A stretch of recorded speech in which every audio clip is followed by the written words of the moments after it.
আচ্ছা, কখনো কি এটা মনে হয়েছে যে আমরা যখন কোনো ওয়েবসাইটে একবার লগইন করি, তারপর কিভাবে সেই সাইটটা আমাদের মনে রাখে? ঘন্টার পর ঘন্টা ব্রাউজ করি, কিন্তু আমাদের বারবার লগইন করতে হয় না। এই যে একটা ম্যাজিকের মতো ব্যাপার, এর পেছনে কিন্তু একটা দারুণ শক্তিশালী টেকনোলজি কাজ করে। আর আজকে আমরা ঠিক সেই জিনিসটা নিয়েই কথা বলবো, JWT বা জেসন ওয়েব টোকেন।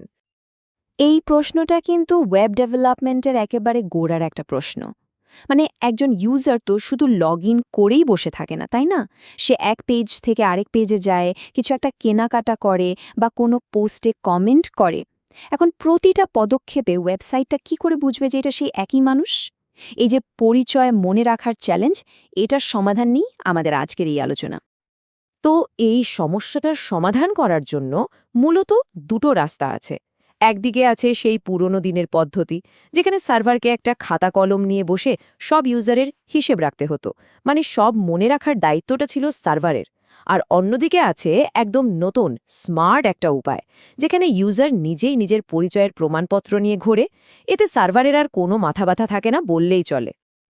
আচ্ছা, তাহলে ব্যাপারটা বুঝতে হলে আমাদের একটু পেছনে ফিরে যেতে হবে। মানে আগেকার দিনে কিভাবে কাজটা করা হতো। চলুন প্রথমে সেই পুরনো দিনের নিরাপত্তা প্রহরী মানে সার্ভার সাইড সেশনের সাথে পরিচিত হওয়া যাক। প্রসেসটা কিন্তু বেশ সহজ। ধরুন কেউ ইউজারনেম আর পাসওয়ার্ড দিয়ে লগইন করল। সাথে সাথে সার্ভার তার নিজের মেমোরিতে মানে র্যামে একটা সেশন তৈরি করে ফেলে, আর ইউজারের ব্রাউজারকে একটা ছোট্ট সেশন আইডি ধরিয়ে দেয়। এরপর থেকে যতবারই আর ব্রাউজার থেকে কোনো রিকোয়েস্ট আসে, সে ওই আইডিটা সাথে করে নিয়ে আসে। আর বেচারা সার্ভারকে প্রতিবার তার মেমোরি ঘেটে দেখতে হয়, আচ্ছা এই আইডিটা কার। মানে পুরো বোঝাটা কিন্তু সার্ভারের কাঁধে। আর আসল সমস্যাটা শুরু হয় ঠিক এখানেই। ভাবুন তো, যখন হাজার হাজার বা লাখ লাখ ইউজার একসাথে লগড ইন, তখন সার্ভারের মেমোরির উপর কী পরিমাণ চাপ পড়ে। আর তার থেকেও বড় সমস্যা হলো, যদি কোনো কারণে সার্ভারটা একবার রিস্টার্ট নেয়, ব্যাস, মেমোরিতে থাকা সব সেশন ডিলিট। মানে যত ইউজার ছিল সবাই লগ আউট, সবাইকে আবার নতুন করে লগ ইন করতে হবে। বড় কোনো অ্যাপ্লিকেশনের জন্য এটা তো একটা বিরাট সমস্যা। আর এই সমস্যার সমাধান করতেই বলতে পারেন এক্কেবারে হিরোর মতো এন্ট্রি নেয় আমাদের আজকের আলোচনার মূল বিষয়, জেসন ওয়েব টোকেন, সংক্ষেপে আমরা যাকে বলি JWT। এখন এর টেকনিক্যাল সংজ্ঞাটা শুনলে প্রথমে একটু খটমট লাগতে পারে। যেমন এখানে বলা হচ্ছে এটা একটা কম্প্যাক্ট, সেলফ কন্টেইনড, স্ট্যান্ডার্ড ইত্যাদি ইত্যাদি। কিন্তু ঘাবড়ানোর কিছু নেই। চলুন এটাকে আমরা খুব সহজ একটা উদাহরণ দিয়ে বুঝি। এক কথায় JWT-কে ভাবতে পারেন একটা ট্যাম্পার প্রুফ ডিজিটাল পাসপোর্টের মতো। ব্যাপারটা কি দাঁড়ালো, সার্ভারকে আর কষ্ট করে মনে রাখতে হচ্ছে না যে কে লগইন করে আছে, বরং ইউজার নিজেই নিজের পকেটে একটা সুরক্ষিত ভেরিফাইড পরিচয়পত্র নিয়ে ঘুরছে। সার্ভারের কাছে গেলেই শুধু পাসপোর্টটা দেখাচ্ছে। এটাই হলো JWT-র পেছনের আসল আইডিয়া। তো এই ডিজিটাল পাসপোর্টের সিস্টেমটা কাজ করে কিভাবে? খুবই সোজা। প্রথমে ইউজার তার ইউজারনেম পাসওয়ার্ড দিয়ে লগইন করে। সার্ভার সব চেক করে ঠিকঠাক পেলে তাকে একটা সাইন করা JWT মানে আমাদের সেই ডিজিটাল পাসপোর্টটা দিয়ে দেয়। ক্লায়েন্ট বা ব্রাউজার সেই পাসপোর্টটা নিজের কাছে যত্ন করে রেখে দেয়। এরপর যখনই সার্ভারের সাথে কোনো কথা বলার দরকার হয়, রিকোয়েস্টের সাথে ওই পাসপোর্টটা জুড়ে দেয়। সার্ভার শুধু পাসপোর্টের সিলটা মানে সিগনেচারটা চেক করে, সব ঠিক থাকলে ব্যাস, কাজ হয়ে গেল। ব্যাপারটা বেশ মজার, তাই না? চলুন এবার এই ডিজিটাল পাসপোর্টটাকে একটু ব্যবচ্ছেদ করে দেখি। মানে এর ভেতরে ঠিক কি কি থাকে সেটা একবার দেখে নেওয়া যাক। একটা JWT টোকেনকে যদি খালি চোখে দেখেন, মনে হবে এটা যেন হিজিবিজি অক্ষরের একটা বিশাল লম্বা লাইন, কিন্তু আসলে এর একটা খুব সুন্দর গঠন আছে। এটা মূলত 3টা অংশ নিয়ে তৈরি, আর প্রত্যেকটা অংশ একটা ডট দিয়ে আলাদা করা থাকে। এই ডিজিটাল পাসপোর্টের 3টা অংশকে আমরা এভাবে ভাবতে পারি। প্রথম অংশটা হলো হেডার। এটা হলো পাসপোর্টের কভারের মতো, যেখানে লেখা থাকে এটা কোন ধরনের পাসপোর্ট, কোন অ্যালগোরিদম দিয়ে তৈরি ইত্যাদি টেকনিক্যাল তথ্য। এরপর আসে পেইলোড।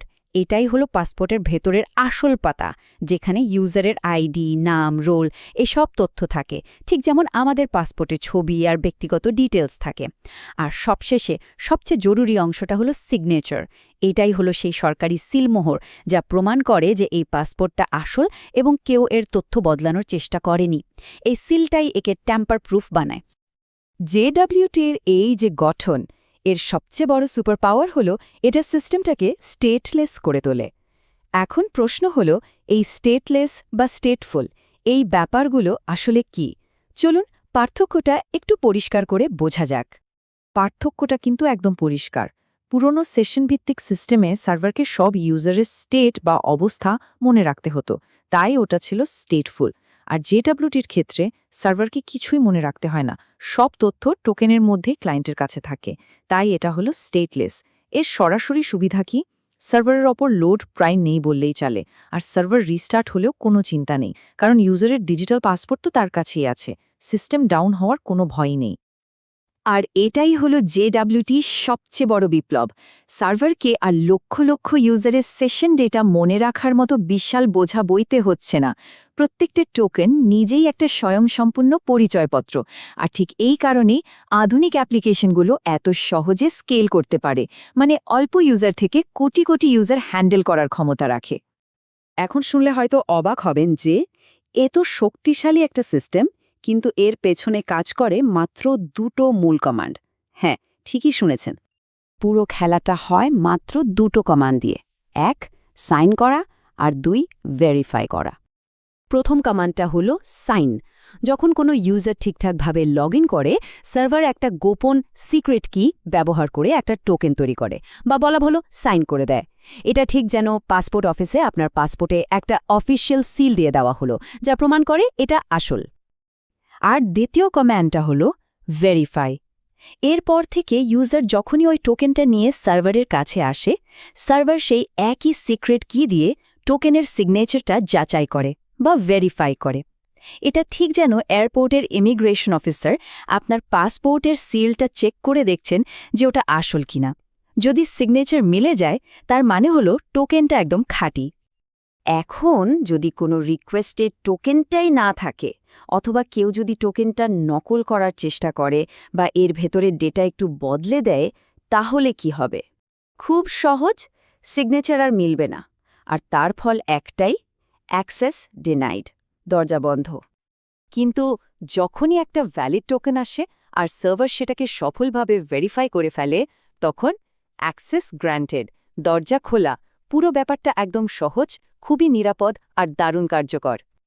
তাহলে চলুন পুরো ব্যাপারটা একবার ঝালিয়ে নেওয়া যাক। আমরা কি জানলাম? ১.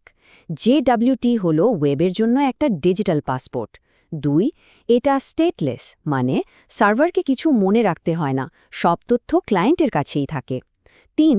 একটা টোকেনের ৩টা পার্ট, হেডার, পেলোড আর একটা অসম্ভব সুরক্ষিত সিগনেচার। আর ৪. পুরো সিস্টেমটা চলে দুটো সহজ কমান্ডের ওপর, সাইন আর ভেরিফাই। এই সব কিছু মিলেই জেডব্লিউটি আধুনিক স্কেলেবল অ্যাপ্লিকেশন তৈরির একটা অন্যতম সেরা উপায়। কিন্তু এখানে একটা খুব ইন্টারেস্টিং প্রশ্ন থেকে যায়। আমরা দেখলাম যে জেডব্লিউটি এর পেলোড, মানে যেখানে ইউজারের তথ্য থাকে, সেটা কিন্তু এনক্রিপ্টেড না, শুধু এনকোডেড। তার মানে যে কেউ চাইলে এই টোকেনের ভেতরে তথ্যগুলো দেখতে পারে, যদিও সিগনেচারের কারণে কেউ এটা বদলাতে পারবে না। কিন্তু ভাবুন তো, যদি কোনোভাবে আপনার এই ডিজিটাল পাসপোর্টটাই চুরি হয়ে যায়, তখন কি হবে? এই প্রশ্নটা আমাদের আরও গভীরে নিয়ে যায়, যেমন টোকেন কিভাবে সুরক্ষিত রাখতে হয় বা এর মেয়াদকাল কত হওয়া উচিত। তবে সেটা হয়তো অন্য আরেক দিনের আলোচনার বিষয়।